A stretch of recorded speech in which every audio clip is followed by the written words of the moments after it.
The day Walk made a friend. Once upon a time, there lived a beautiful and extremely amiable girl named Walk. She was a good girl, but she never liked her name as all the kids around her made fun of her name. She ran away from everybody who teased her name, and hence, Walk never really had friends. She would play alone all the time. On a regular day, when Walk returned home from school, she finished her homework as soon as possible and asked her mother if she could go out and play. Her mother said yes, but warned her to not wander and go far away from home.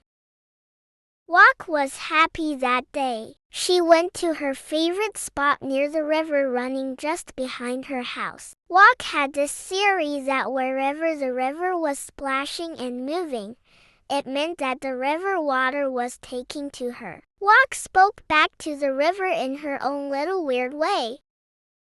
Today, when talking to the river, she said, "You are so fortunate, river, as you get to travel different places and always be with your friends ducks, turtles, fishes, and plants. I wish I had more friends and wouldn't be alone anymore."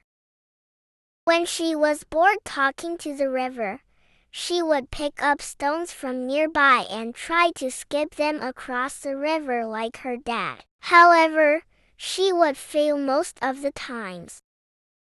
She would then say to the river, "I am getting better each day. I am more of a thrower than a skipper." After many attempts at skipping rock, she finally finds a perfect rock, almost round, flat, and protruding at one end where she could hold and skip it in water. She held the stone tight in her fingers and innocently said to the river, "Oh dear river, if only I could skip this rock and make a wish. I would wish for a dear friend just like you, and if the rock skips all the way across you while wishing, I wouldn't be as lonely as I am now." Saying this, Walk whipped her arm back just like her dad had taught her and skipped the rock across the river with full force and dedication. She watched the rock skip once, twice, thrice, and she kept wishing for a friend while counting. To her amazement, the rock went on skipping for the fourth, fifth, and sixth time, and eventually on the seventh skip, it finally made it across the river onto the shore of the opposite side. Walk was totally taken aback. She had been holding her breath so hard and wishing so desperately that when the stone skipped the river and landed across, she could not just believe her eyes. Her deep thoughts and sheer happiness were disturbed when she heard footsteps coming her way. Walk immediately came to senses and started looking around. A little girl was tumbling down towards her. Walk panicked and started to run, but she lost her balance and she fell off too. Rolling down towards the river, the unknown little girl and Walk fell almost on the same spot beside each other. The tumbling girl was crying profusely and endlessly holding onto her knee. Walk pulled herself together and went close to the girl to help her. Walk saw that the girl's knee was bleeding. She said the calmest words to her, "It will be all right. I will help you clean the wound." Walk took some water from the river, washed away the blood from the wound, tore a piece of cloth from her skirt, and tied it around the wound on the knee to cover the cut. She politely said to the girl, "My house is nearby. Let me help you. My mother will take care of the wound." Walk helped the girl walk until her house. Once they both had reached Walk's house, Walk called out to her mother, "Mother, there is a girl with me and she fell down by the river. Her knee is cut and there is blood all over her dress."